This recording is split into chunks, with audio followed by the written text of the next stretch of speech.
Yes, Spence versus Porter in the rematch. I was actually listening to an interview the other day about, Spence giving Porter the rematch, and the interviewer actually mentions that he doesn't want to see Spence fight Porter again.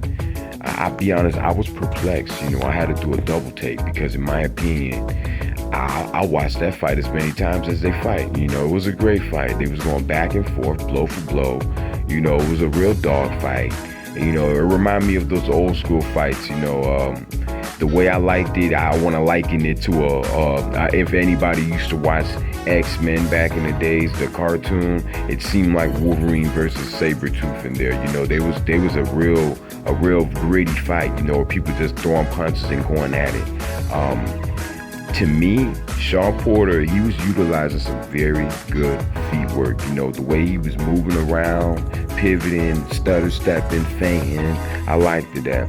It looked like his punching power actually came up as well.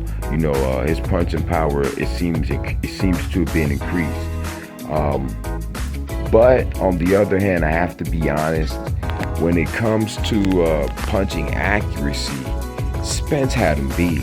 Spence's punches were a lot more accurate than Shawn Porter's.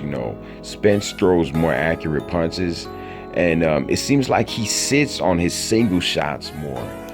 Shawn Porter, he throws flurries, but there's some, I'm not gonna say they're light, but he's not sitting on all the punches, and he's not being as accurate as he can be.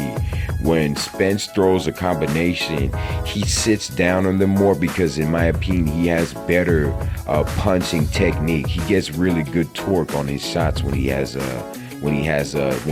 backed up. When he's able to unload, he gets really good torque. You can see him turning his whole body into those shots with some really good punching technique. And he also, in my opinion, like I said before, does have some better hand accuracy than Shawn Porter. So in this fight, even though it was a close fight, the first fight, I kind of want to favor Errol Spence because I feel like he's going to be able to make the adjustments. Fight Shawn Porter tall, keep it behind the jab. When he gets overzealous, do a little turn. Do a little half step back, throw the 1-2 down the middle, get right back to the jab. I feel that Shawn Porter, he has to do more of what he did in the first fight, but he has to push for a knockdown. He has to hurt Spence and make it be clear. That way, there's going to be no question. But if they fight again, of course I'm watching.